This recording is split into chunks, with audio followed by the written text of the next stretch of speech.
हमारा अगला टॉपिक है मैग्नेटिक मटेरियल। तो देखो हमारे पास नंबर ऑफ एलिमेंट्स हैं, नंबर ऑफ एलिमेंट्स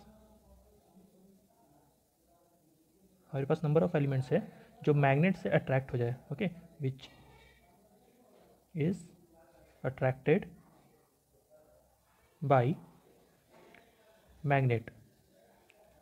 ओके, तो इसको हम किसी से रेफर करते हैं with the term magnetic, right. So these are same materials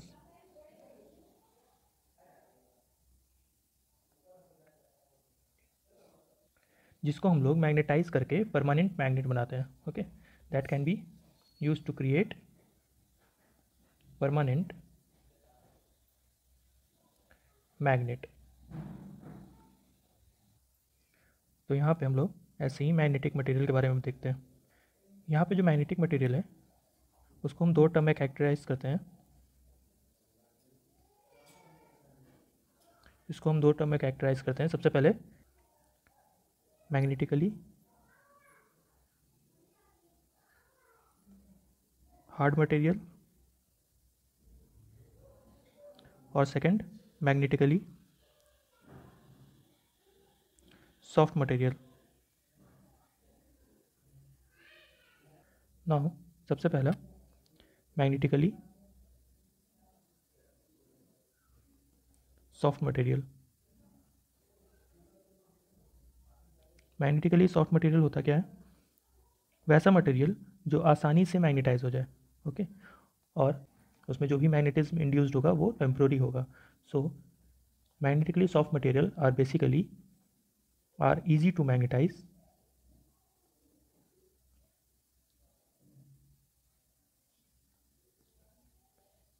but the induced magnetism are temporary। जैसे एक एग्जांपल ले लेते हैं, अगर हम किसी नेल को, ओके, अगर हम किसी नेल को किसी भी मैग्नेट से रब करते हैं या स्क्रू ड्राइवर को मैग्नेट से रब करते हैं तो वो कुछ देर तक मैग्नेटिक प्रॉपर्टी दिखाएगा, और उसमें जो मैग्नेटिक प्रॉपर्टी होगा वो कैसा होगा? वीक मैग्नेटिक फील्ड जनरेट होगा, ओके। उसमें एक अपना मैग्नेटिक फील्ड जनरेट होगा जो कि एक्चुअली में वीक होगा, ओके। ये क्यों होता है? बिकॉज लार्ज नंबर ऑफ जो आयरन आइटम रहता है वो एक्सटर्नल मैग्नेटिक फील्ड की तरफ अलाइन हो जाएगा, ओके, उसी डायरेक्शन में अलाइन हो जाएगा।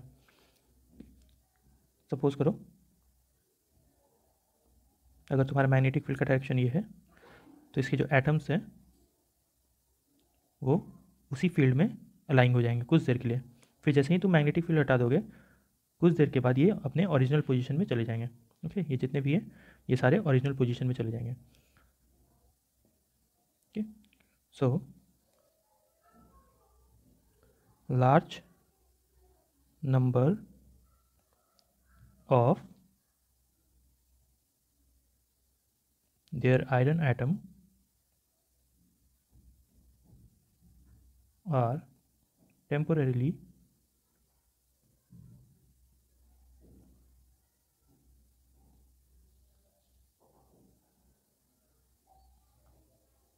aligned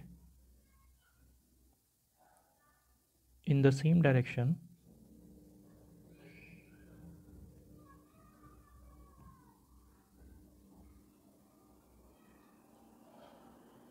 by the external magnetic field।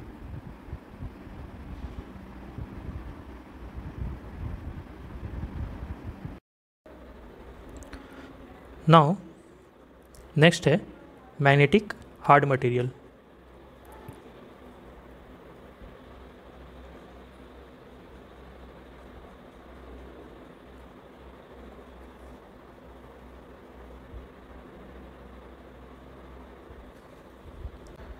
सो यहाँ पे इन दोनों में डिफरेंस क्या है? ये कुछ देर के लिए मैग्नेटिक फील्ड को अपने अंदर स्टोर करता है, ओके। इसमें कुछ देर तक मैग्नेटिक प्रॉपर्टी तुमको दिखेगा, वेयर एज हार्ड मटेरियल में क्या होता है, इसको हम यूज़ करते हैं परमानेंट मैग्नेट बनाने के लिए। जैसे ही हम हार्ड मटेरियल को स्ट्रॉन्ग एक्सटर्नल मैग्नेटिक फील्ड के प्रेजेंस में लाते हैं, वो तुम्हारा मैग्नेटाइज हो जाएगा, that will remain magnetised. But अगर हम सॉफ्ट मटेरियल को मैग्नेटिक फील्ड के प्रेजेंस में लाते हैं तो वो तुम्हारा बस कुछ देर के लिए मैग्नेटाइज होता है। और अगर तुमको इस मटेरियल को वापस डीमैग्नेटाइज करना है तो हमको क्या करना पड़ेगा, हमको अपोजिट मैग्नेटिक फील्ड प्रोवाइड करना पड़ेगा। फॉर एग्जांपल, अगर मैग्नेटिक फील्ड का डायरेक्शन ये है, तो ये भी किस डायरेक्शन में मैग्नेटाइज होगा, इस डायरेक्शन में मैग्नेटाइज होगा। अब जैसे ही हम इसको हटा देते हैं, एक्सटर्नल मैग्नेटिक फील्ड हम हटा दिए, तब भी ये क्या है, इस डायरेक्शन में मैग्नेटाइज्ड है, राइट। अब इसको डीमैग्नेटाइज अगर करना है तो तुमको अपोजिट डायरेक्शन में, जिस डायरेक्शन में तुम मैग्नेटिक फील्ड पहले दिए थे उसके अपोजिट डायरेक्शन में तुम उसको मैग्नेटिक फील्ड दो, तब जाके ये डीमैग्नेटाइज होगा। सो बेसिकली अगर हमको परमानेंट मैग्नेट बनाना है तो हम क्या करेंगे, हम हार्ड मटेरियल का यूज़ करेंगे। हमारा अगला टॉपिक है क्लासिफिकेशन ऑफ मैग्नेटिक मटेरियल। तो देखो, हर मटेरियल का डिफरेंट एटॉमिक स्ट्रक्चर होता है, राइट। हर मटेरियल का डिफरेंट एटॉमिक स्ट्रक्चर होता है। तो जब उसको तुम मैग्नेटिक फील्ड पे प्लेस करोगे, वो उससे उस तरह से रिएक्ट करेगा, उससे डिफरेंट तरीके से रिएक्ट करेगा। डिफरेंट मटेरियल डिफरेंट तरीके से रिएक्ट करता है, क्योंकि हर मटेरियल का एटॉमिक स्ट्रक्चर डिफरेंट होता है। यानी कि किसी भी मटेरियल का मैग्नेटिक बिहेवियर उसके नंबर ऑफ अनपेयर्ड इलेक्ट्रॉन्स पे डिपेंड करता है। ओके, हर एक एटम में कितने अनपेयर्ड इलेक्ट्रॉन्स है उस पर डिपेंड करता है कि उसका मैग्नेटिक बिहेवियर कैसा होगा। So magnetic behaviour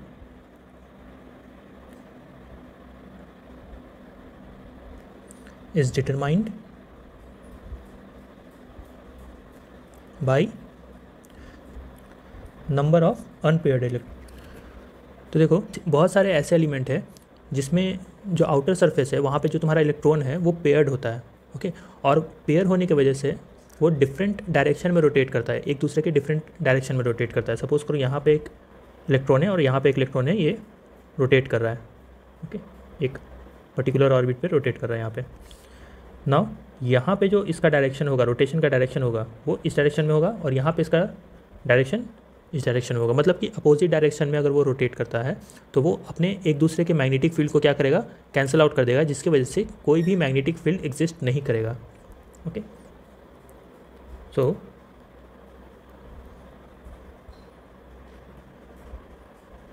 most of the atoms, most of the elements, electron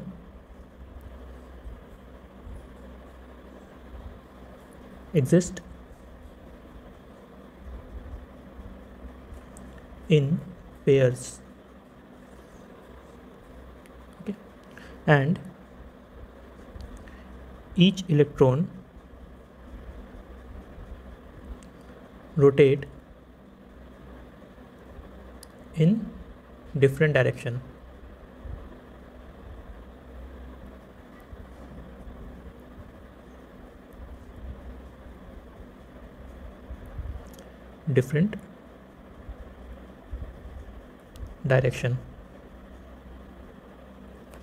okay, यानी कि अपोजिट डायरेक्शन में, जिसकी वजह से क्या होता है, वो एक दूसरे के मैग्नेटिक फील्ड को क्या करेगा, कैंसिल आउट कर देगा, okay, causing them to cancel out each other's magnetic field, okay. तो इसकी वजह से क्या होता है, कोई भी तुम्हारा मैग्नेटिक फील्ड जनरेट नहीं होगा। और कुछ मटेरियल ऐसे भी होते हैं जिसमें अनपेयर्ड इलेक्ट्रॉन रहते हैं, ओके। तो उसमें क्या होगा, उसमें एक नेट मैग्नेटिक फील्ड जनरेट होगा। So in some material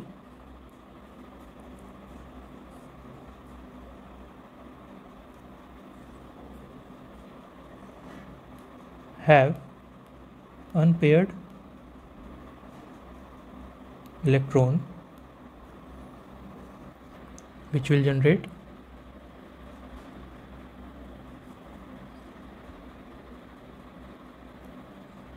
net magnetic field,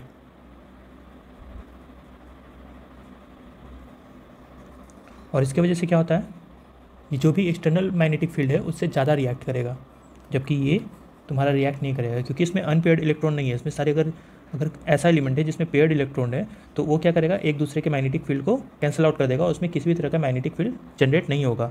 जबकि अगर कोई ऐसा मटेरियल है जिसमें अनपेयर्ड इलेक्ट्रॉन है उसमें, तो वो क्या करेगा, वो जनरेट करेगा मैग्नेटिक फील्ड, और अगर तुम उसको एक्सटर्नल मैग्नेटिक फील्ड के प्रेजेंस में लाते हो तो वो ज़्यादा रिएक्ट करेगा compare to this material.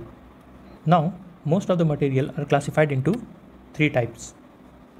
First is ferromagnetic, diamagnetic and paramagnetic. Now ferromagnetic किसको कहते हैं? तो देखो, फेरोमैग्नेटिक मटेरियल वो मटेरियल है जिसमें अनपेयर्ड इलेक्ट्रॉन तुमको दिखेगा। ओके, उसके एटम में तुमको अनपेयर्ड इलेक्ट्रॉन तुमको मिलेगा, और इसके वजह से इसमें क्या होता है, अगर अनपेयर्ड इलेक्ट्रॉन रहेगा तो उसमें कुछ मैग्नेटिक फील्ड जनरेट होगा, right? So this will generate net magnetic field.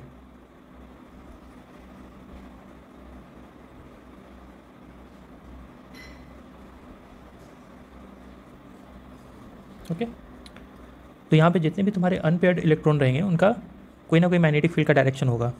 Okay, और यहाँ इसके वजह से क्या होता है, जो तुम्हारा इंडिविजुअल एटम है या ग्रुप ऑफ एटम है जिसको हम लोग मैग्नेटिक डोमेन कहते हैं,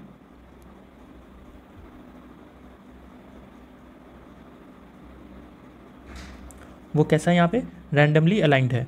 ओके, और एक दूसरे के मैग्नेटिक फील्ड को कैंसिल कर रहा है।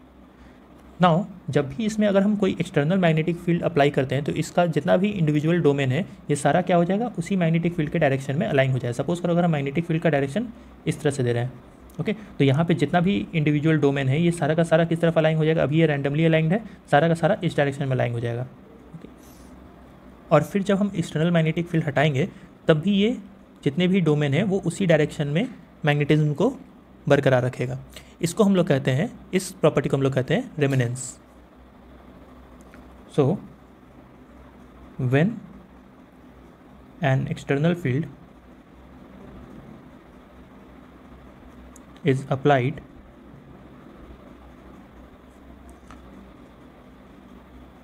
to a ferromagnetic material, यहाँ पे हम शॉर्ट में लिख देते हैं ferromagnetic material, the individual domain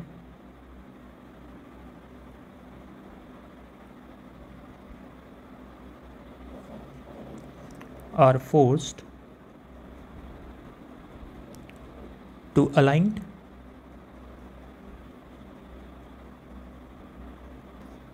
in the direction of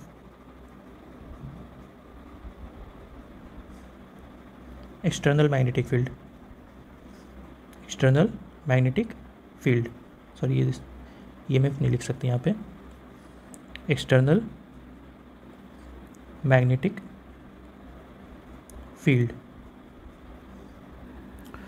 Now if you remove magnetic field, if you remove external magnetic field, they maintain their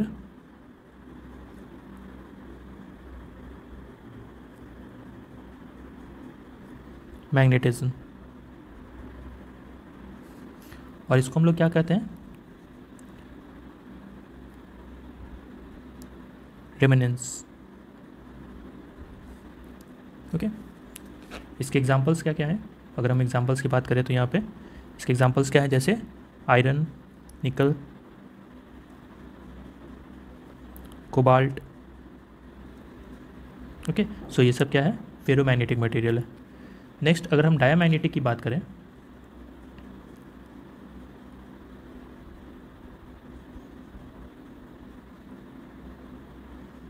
अगर हम डायामैग्नेटिक की बात करें तो डायामैग्नेटिक मटेरियल किसे कहते हैं, वैसा मटेरियल जो एक्सटर्नल मैग्नेटिक फील्ड को अपोज करे।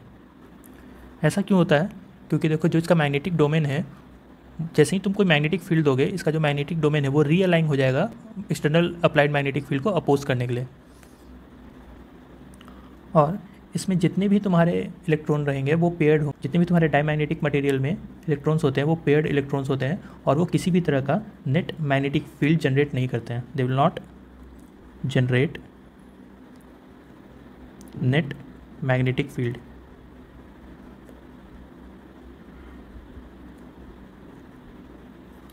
सो मोस्टली जो तुम्हारा पीरियोडिक टेबल में जितने भी एलिमेंट्स होंगे वो तुम्हारा डायमैग्नेटिक है।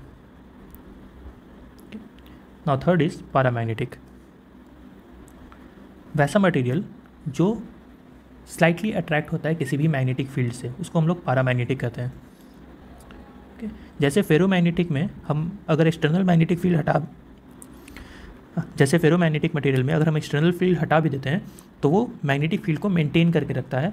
लेकिन यहाँ पैरामैग्नेटिक में क्या होता है, अगर तुम एक्सटर्नल मैग्नेटिक फील्ड हटा दोगे तो ये मैग्नेटिक फील्ड को मेंटेन नहीं कर सकता। फेरोमैग्नेटिक मटेरियल की तरह ये मैग्नेटिक फील्ड को मेंटेन नहीं कर पाता है, और इसका जो अट्रैक्टिव फोर्स है वो फेरोमैग्नेटिक मटेरियल से बहुत कम होता है।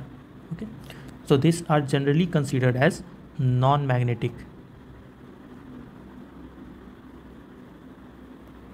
ओके, तो जितने भी तुम्हारे पैरामैग्नेटिक है उसको हम लोग जनरली नॉन मैग्नेटिक कंसीडर करते हैं, क्योंकि ये फेरोमैग्नेटिक से बहुत ही कम मैग्नेटिक फील्ड बना सकता है। ओके, और इसमें जैसे ही तुम एक्सटर्नल मैग्नेटिक फील्ड हटाओगे ये किसी भी तरह का मैग्नेटिक फील्ड शो नहीं करेगा, इसमें कोई भी मैग्नेटिक प्रॉपर्टी नहीं तुमको दिखेगा। And this have week attractive force.